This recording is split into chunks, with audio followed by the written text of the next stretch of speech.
Howard Jacobson here with WellStart Health, Sick to Fit, Plant Yourself, a whole bunch of things. This is going to be a quick Facebook Live today, YouTube Live if you're watching this on YouTube. One of the things... So I woke up from a nap. Gotta get my energy up. One of the things that we think happens when we eat like junky food. Hey, Elizabeth, live long and prosper. When we eat junky food is we think it makes our unpleasant feelings go away. And this is understandable. So, there is this idea of the habit loop. So if you haven't listened to this week's Plant Yourself podcast with Judd Brewer, you can check that out at plantyourself.com/337. He talks in his book, The Craving Mind, about this idea of a habit loop that we just get conditioned into us because of the way our brain works. So the first time you have something amazing to eat, and by amazing, in the ancestral environment, it might have been like a really ripe piece of fruit, or you come across the kill, like you have a couple of big kills during the hunting season, and everyone's feasting on the fat and all this. Hey, Kathy, thank you. So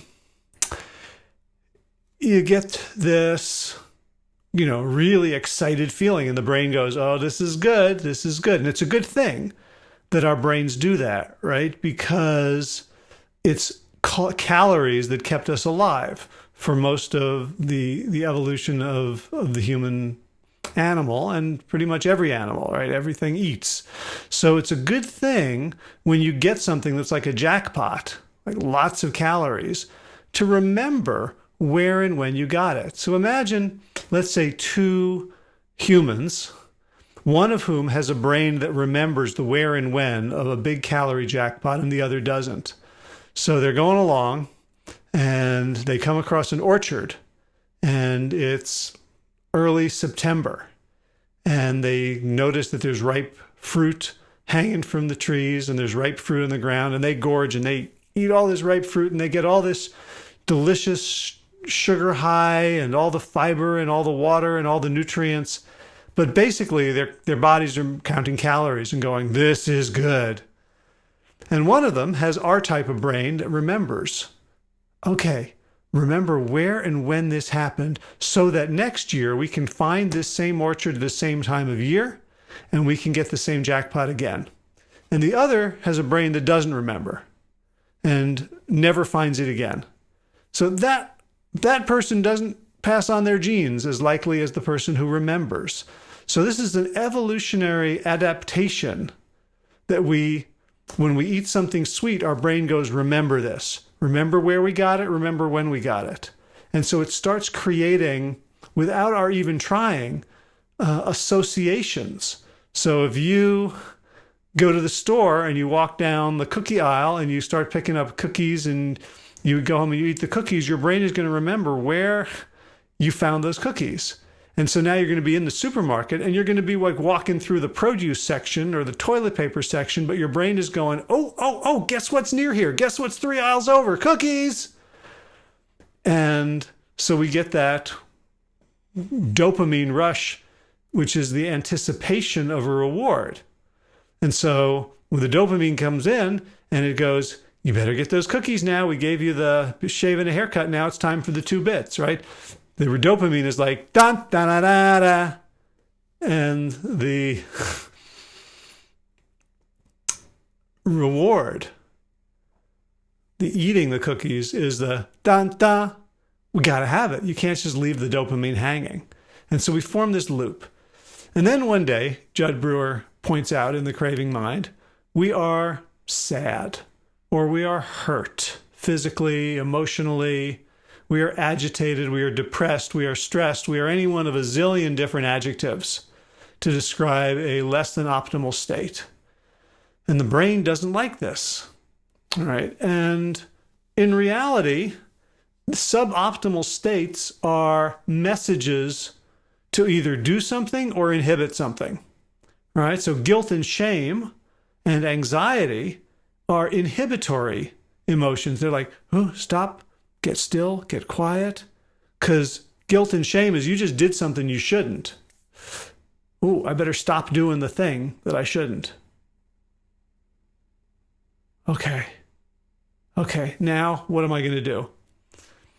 Anxiety is the feeling of something just stepped in a twig and it might eat me, and so I better be real quiet but extremely vigilant at the same time. So not moving, but ready to bolt. That's garden variety anxiety. Depression is another inhibitory emotional state. It's saying everything you're doing is counterproductive, moving you in the wrong direction. So chill out, take some time, and then when you've done that, you can start moving in a different direction. All right? And there's also excitatory emotions that make us want to do things. Fight or flight or social engagement are excitatory. They want us to be activated as opposed to more passive. So when we hit upon a negative emotion, that is a signal that we are doing something we shouldn't be doing, or we're not doing something we should be doing. And so in a perfect world, we pay attention to that feeling, and we don't have anything else to do with it except be with it, learn from it, and then move into a more appropriate direction. However, in our modern world, remember that orchard? We get to the orchard rarely. Once a year, we can go to the orchard and the fruit are ripe. So that's not a solution to stress, anxiety, shame, guilt, depression, fear, because it's not available most of the time. But now we live in a world in which the orchard is 24/7. It's always within reach.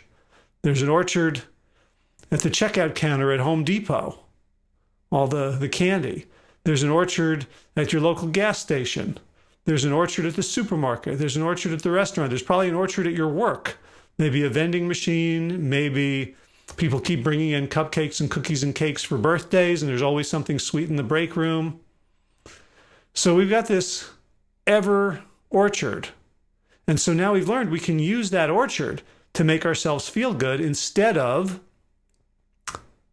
dealing with the emotion, which would have been our only choice in the old days.